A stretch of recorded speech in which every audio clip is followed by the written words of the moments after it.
For the format of this meeting, a 10-minute speaker, a 10-minute coffee break, and then a main speaker. Tonight, our first speaker is Tony. Help me welcome Tony to the stage.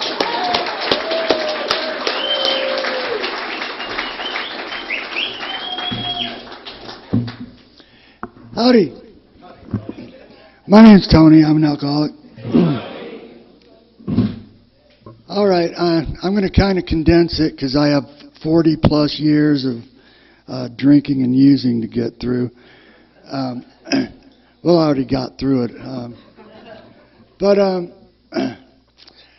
I blacked out the first time I drank, and most every other time I drank, and everything else is part of my story. But I went to treatment the first time at 19, and some of the older guys in the treatment are like, "Dude, you're not even old enough to drink yet. You're not finished."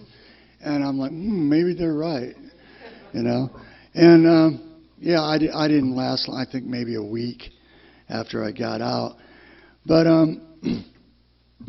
I'll just sum up my drinking in a little story that really fits. I was the kind of guy that if I was free that given day and I had some money in my pocket, rather than go do something really, my idea of interesting was, I saw those bums under the bridge. I'll go get a bottle and I'll go under and drink with those guys. And that's how I lived. And so I was living over in Cottonwood in my mid-20s, and these guys were drinking under a bridge, and I decided to go hang out with them. And I drank with them one day. I blacked out. Don't remember what happened, but I'm like, I'm going back there. And the next day I went under that bridge, and they're like, "Dude, we don't want you down here." They're like, "You've really got to, you need to do something about your drinking. You got a problem." And I'm like, "Man, I got a home to go to. I've got a girlfriend. You guys smell and you live under a bridge and telling me I got a problem." But in years to come, I was smelly and under that bridge too. Well, not that bridge, but other bridges. So that was pretty much my drinking. I literally at least 100 times in jail. And, it was all, he's drunk, we'll just hold him for the night. Petty little misdemeanors here and there. Then, like in my mid-40s, like 10 years ago, it started being, you just look the wrong way and they give you a felony, And I started racking up like a few felonies. And it was like, I better really stay away, try and stay out of public, because I'm not the kind of person that can drink and be socially acceptable in any way, shape, or form. So that's the kind of drinker I was. We'll leave it at that. And what it was like the 100 times in jail, I've been stabbed, shot at, beaten with brass knuckles.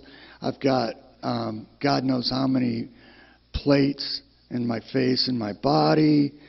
And, just really a rough ride of it. And, I would go to jail, and I would have a girlfriend or a family member that was always willing to bail me out, And I was pretty much my own God.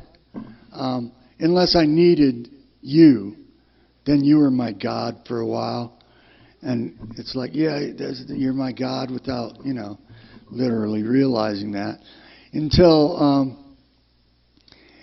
the rubber hit the road, it's like, no, my God is alcohol and drugs. So, those girlfriends, they got tired of losing out to the alcohol and the drugs. And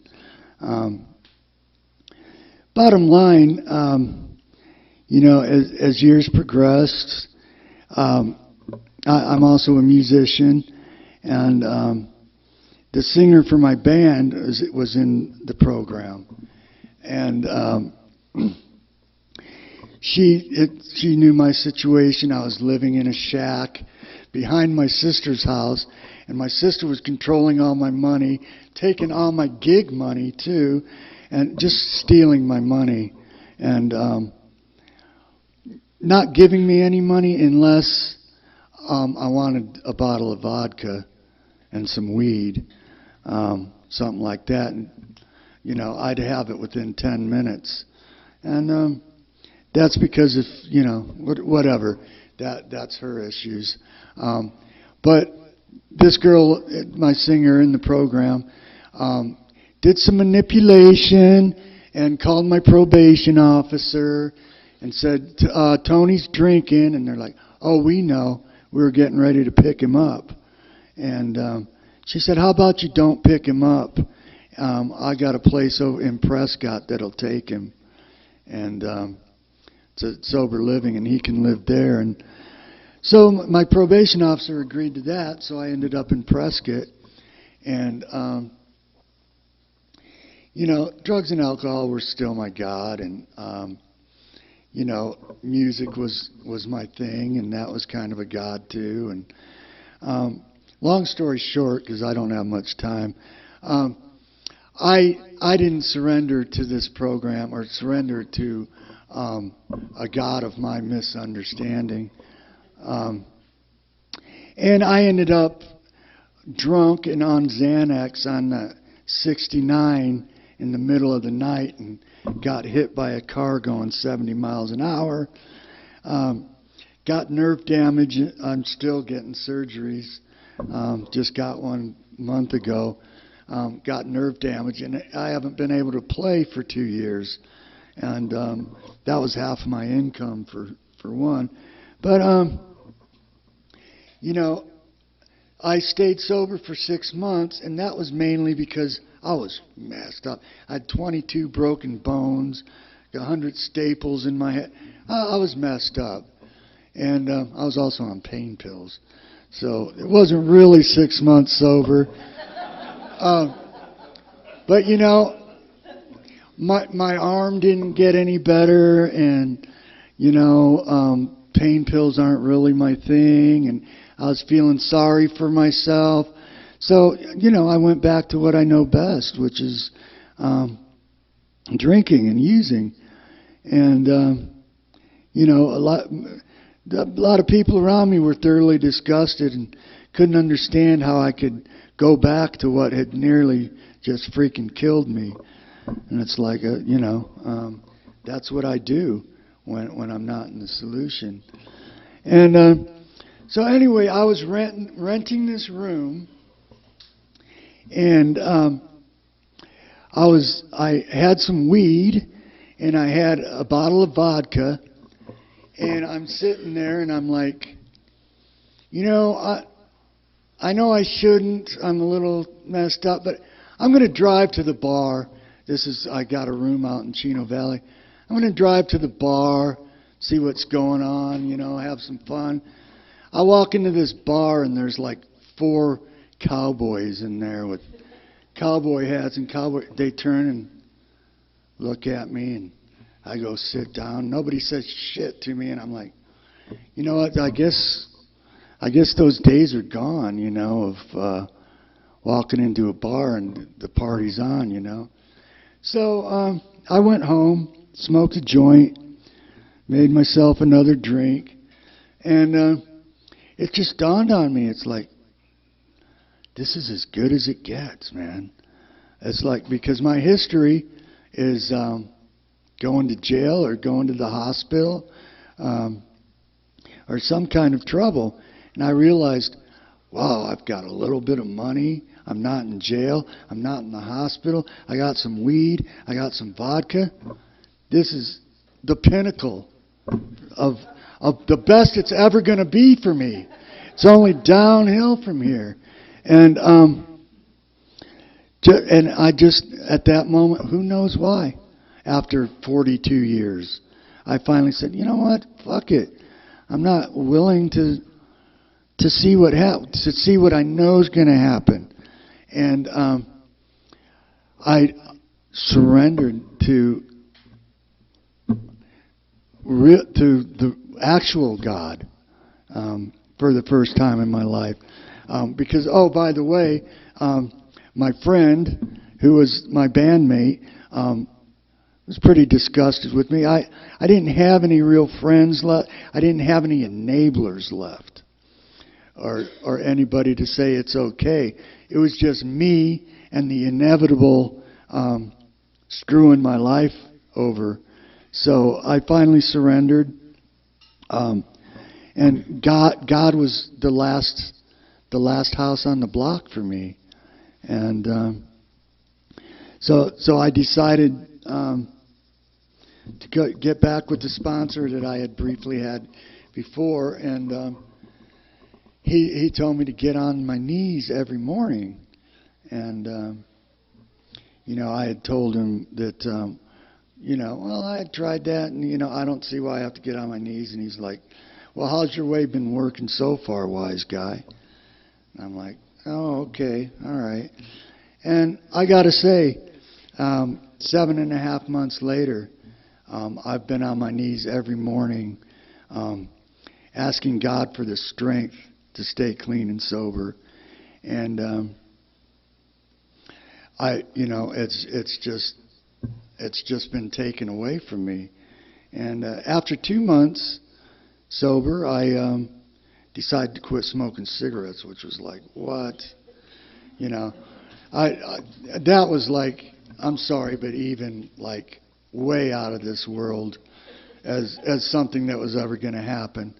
And I had tried before, and I had made it like 20 minutes and wanted to kill somebody.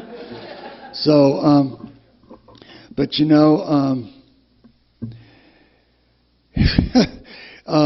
he gave me a lot of mercy by letting me, get stabbed, get shot at, get hit by a car.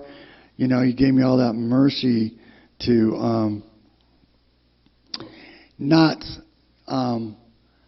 let me get what I deserved, which is, anybody that's in the middle of the 69 in the middle of the night deserves to, probably die. And since then, I've been receiving His grace, which is I've been getting a lot of things I don't deserve. And that's freedom from the bondage of alcohol and drugs and cigarettes and of myself, And when I even have thoughts, I just say, God, just please save me from myself. And within 10 seconds, I have a whole new perspective on it, and it's easy for me to say, to say that to you with 40 plus years of doing it the hard way. But my number one wish sitting up here is that you guys in here can look at somebody that's 55 years old that's been down the road and can take my word for it. If you're a true alcoholic like me, and if you look over your history, I'm sure you can figure that out. But my biggest wish is that I can raise the bottom for you guys, and you don't have to go through that 20, 30 years of jails and institutions and getting banged up and, all the heartache and loss of that. So thanks for letting me share that with you.